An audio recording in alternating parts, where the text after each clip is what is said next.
Me faltaban por explicar un par de cositas para terminar del tema. Son muy sencillas y quiero que las conozcáis. Es importante. Son sobre todo conclusiones, como es la teoría de cromosómica de la herencia, y cosas bastante curiosas que a lo mejor no conocíais. Igual os suenan, pero yo creo que es interesante que las veamos. La primera que nos queda por trabajar es la teoría cromosómica de la herencia. Esta teoría fue descrita por Thomas Morgan, que es conocido como el señor de las moscas. Él trabajaba sobre todo con Drosophila melanogaster, que es el organismo vivo cuyos genes son más conocidos en ciencia, puesto que su ciclo de vida es pequeño y son animales muy chiquititos y muy manejables y tienen un ciclo de vida muy cortito. Las generaciones se ven pronto y presentan muchas variaciones genéticas, muchísimas mutaciones. Pues para el equipo de Morgan, para el señor de las moscas, fue fundamental en concluir cosas tan importantes para la biología como la teoría cromosómica de la herencia. Esta teoría lo único que dice, lo único que explica es aquellos caracteres de los que nos hablaba Mendel. Morgan y su equipo, tras muchos años de estudio, dedujeron que esos caracteres, esa porción, ese gen, se encuentra localizado en los cromosomas. Es decir, la teoría cromosómica de la herencia lo que nos viene a decir es que los caracteres heredables se encuentran en los cromosomas. ¿Dónde se encuentran en los cromosomas? Bueno, pues ya sabemos su posición. Su posición concreta en el cromosoma se llama locus. ¿Os acordáis que nosotros esto ya lo habíamos visto? También habíamos dicho que como los cromosomas son moléculas lineales, estos locus, estos genes, estos caracteres que nosotros estudiamos se encuentran linealmente organizados a lo largo del cromosoma. También nosotros sabemos que hemos trabajado que en esos cromosomas, en ese par de cromosomas homólogos, hay un alelo para ese carácter, por ejemplo el color de ojos, y en el otro par está el otro alelo, ¿vale? En ese par homólogo, cada uno de ellos presenta una versión de ese carácter, un alelo de ese carácter. Pues eso es lo que dice la teoría cromosómica de la herencia. Así de sencillo, ¿vale? Yo os la he resumido aquí. Dice que los caracteres, esos caracteres que se heredan, se encuentran en los cromosomas, en un lugar concreto del cromosoma, no de cualquier manera, en su loci, locus es en plural, ¿vale? En su loci, y como esa molécula de ADN es una molécula lineal que ya la conocemos, pues se encuentran organizados todos los genes organizados linealmente. Además sabemos que como tenemos pares de cromosomas homólogos, nosotros podemos tener versiones de ese mismo gen, de ese mismo carácter que nosotros estudiamos, con lo que en ese par de alelos, cada uno de los miembros del par se encuentra en un cromosoma homólogo. Fíjate qué sencillo, teoría cromosómica de la herencia. Los caracteres que se heredan se encuentran situados en los cromosomas. Súper fácil. ¿Y qué tiene todo esto que ver con Mendel? Bueno, llegaron a esa conclusión porque la primera y segunda ley de Mendel son leyes universales, es decir, en ciencia una ley universal es que se cumple siempre, siempre, siempre y siempre. Aquí en China, en Sebastopol o en Tombuctú, siempre se cumple, son leyes universales, se cumplen siempre. Pero la tercera ley de Mendel, aquella que decía de segregación independiente de los caracteres, pues no siempre se cumplía. Morgan y su equipo encontraron una respuesta para esas veces en las que no se cumple. Nosotros habíamos visto, ¿os acordáis cuando resolvíamos problemas de las leyes de Mendel? Hacíamos combinación de todos los alelos posibles para formar los gametos. En el cuadro de Punnett, ¿os acordáis? Dice que si esos caracteres que nosotros estudiamos, esos genes, se encuentran en cromosomas independientes, es decir, cada uno está en su cromosoma, se heredan de manera independiente y entonces podríamos nosotros heredar todas esas combinaciones de genes que habíamos hecho nosotros en nuestros cuadros de Punnett, ¿vale? A mayúscula con B mayúscula, A mayúscula con B minúscula, A minúscula con B mayúscula, ¿vale? Todos pueden combinar con todos. Como se reparte la mitad a cada uno, un cromosoma a cada gameto, pues puede que lleve la A mayúscula o puede que lleve la A minúscula, ¿vale? Concretamente así es. En esta ocasión sí que se cumple la tercera ley de Mendel. ¿Qué pasa si esos caracteres, esos genes que yo estudio, en lugar de estar en cromosomas distintos y segregarse, separarse en meiosis de manera diferente, cada uno independiente del otro, van en el mismo cromosoma. En ese mismo cromosoma tenemos nosotros el gen A y el gen B. ¿Ahora se separarían? Pues mire usted, si los genes se encuentran ligados, es decir, se encuentran en el mismo cromosoma, como ocurre aquí, lo normal es que cuando se separen, se segreguen en meiosis, vayan juntos, ¿vale? Vayan juntos, ese A minúscula con ese B minúscula, esa A mayúscula con B mayúscula. Entonces, no se producen tanta combinación de gametos. En este caso, no se cumple la tercera ley de Mendel. Si se localizan en la misma pareja de cromosomas homólogos, no se cumple la tercera ley de Mendel. Esto es debido a que después de la meiosis solo se forman dos tipos de gametos, no hay combinación, ¿vale? No se pueden combinar, como aquí cogíamos un cromosoma y otro cromosoma, pero aquí, como van en el mismo cromosoma, ya no podemos combinar las distintas letras. Aquí viene el estudio de Morgan. ¿Qué concluyó Morgan? Repasando la meiosis, en el proceso de meiosis, os acordáis que en la primera división meiótica, que era reduccional, en esa primera profase, en la profase 1, aparecía un fenómeno que es lo que ha conseguido toda la biodiversidad de este planeta, lo que hace que tengamos variabilidad génica, lo que es la maravilla y la base de la diversidad biológica de la naturaleza. ¿Os acordáis cómo era eso? Era una recombinación o crossing over o entrecruzamiento. ¿Qué ocurría aquí exactamente? Se cambiaban un fragmento, los cromosomas homólogos se cambiaban un trocito. Anda, pues ahora esos genes ligados, es decir, que están dentro del mismo cromosoma, pero que sufren recombinación, que sufren crossing over en profase 1, ya pueden cambiar. Ya la A mayúscula no va siempre con B, también puede ser que la A minúscula vaya con B mayúscula, ¿vale? Porque se han entrecruzado un trocito. O puede ser que la A mayúscula vaya con la B minúscula, ¿vale? En este caso, entonces sí, se cumpliría la tercera ley de Mendel. ¿Cómo explica Morgan y su equipo que no se cumple la tercera ley de Mendel? No se cumple cuando esos genes están ligados y no hay recombinación, ¿vale? Es en este caso. Si hay recombinación, entonces sí podemos tener otra vez toda la variabilidad, todas las combinaciones posibles de esos alelos para producir gametos diferentes, tal y como hacíamos nosotros en nuestro cuadro de Punnett, ¿vale? Pero ya sabemos que en profase puede ocurrir este fenómeno. Puede que los genes, aunque estén ligados, se entremezclen entre sí, se cambien un fragmentito y entonces aumentamos la variabilidad genética, ¿vale? Esa es la base de la biología molecular, ¿os acordáis? Dice el ejercicio 16, dos genes que se encuentran en la misma pareja cromosómica se transmiten siempre ligados. Pues mire usted, tal y como acabamos de decir, sí existe recombinación, puede que no se transmitan juntos.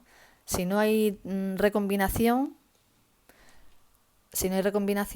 entonces sí van juntos. Pero si existe recombinación y se intercambian un trocito, un fragmento de ADN, entonces sí puede ser que se transmitan de manera independiente. No siempre están ligados, depende de que exista o no recombinación.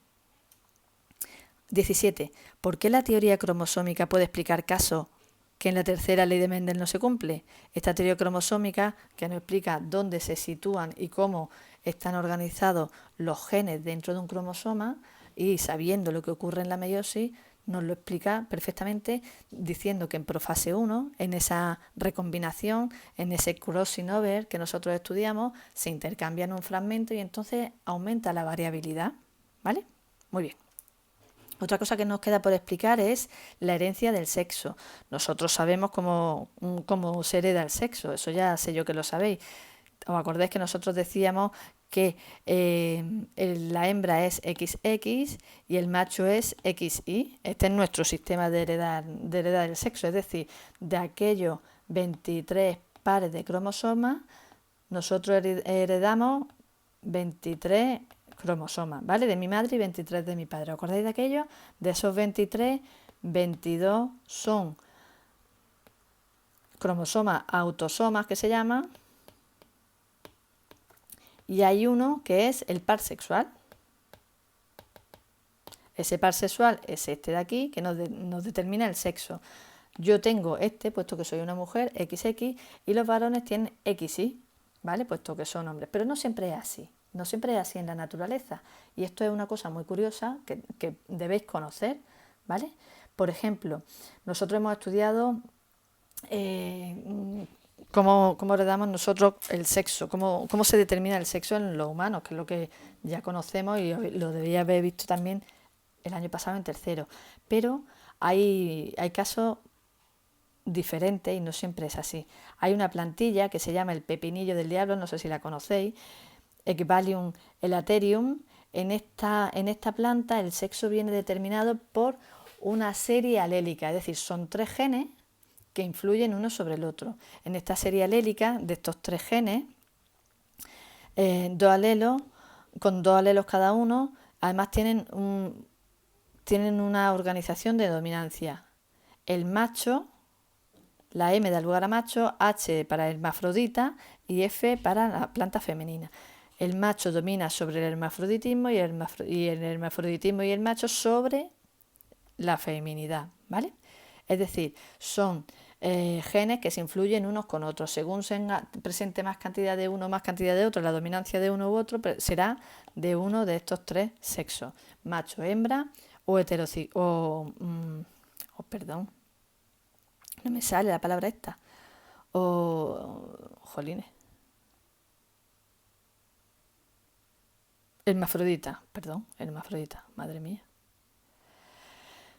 Luego, también puede ser que tengamos heterocromosomas o hetero que son distintos, no todos son iguales, es decir, teníamos un par sexual, ¿os acordáis que lo hemos visto aquí? Teníamos un par sexual, heterocromosomas o cromosomas sexuales. Bueno, pues este es nuestro caso, el de los mamíferos, XX para las chicas, XY para los machos, pero no todos son así.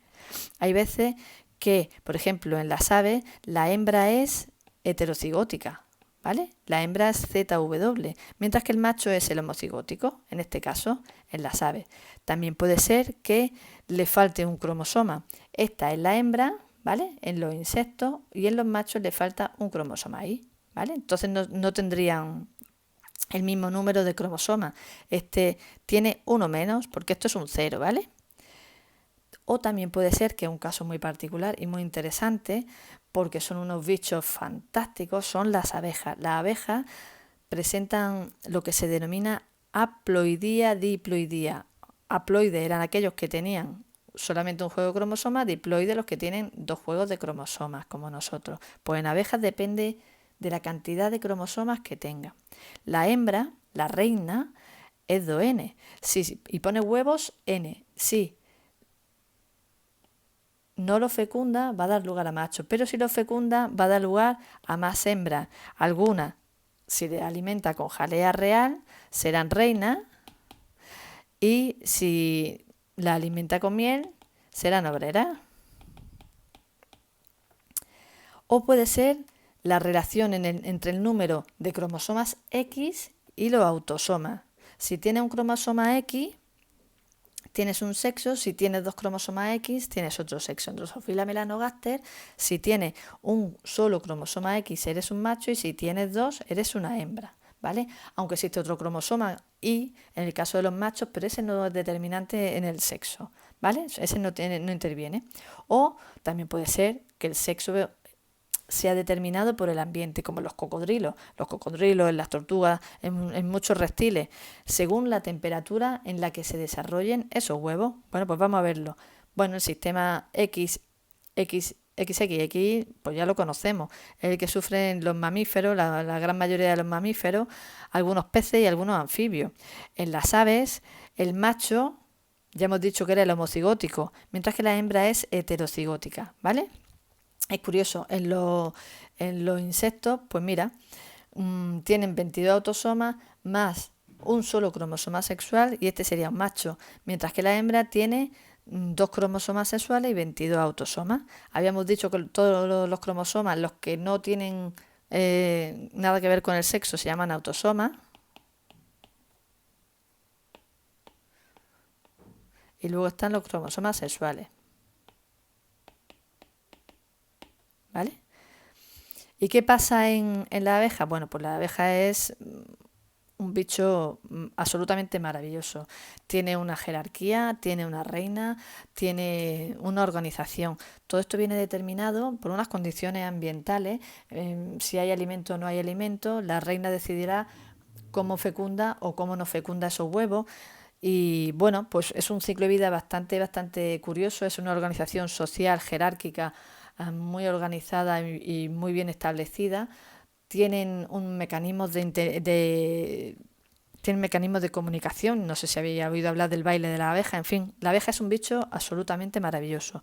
Os pongo aquí un vídeo en el que nos explican su ciclo de vida, ¿vale? De una manera, una chica que hace un monólogo, como los del Club de la Comedia, pero bueno, del Club de la Ciencia. Está muy gracioso y además te lo explica muy bien.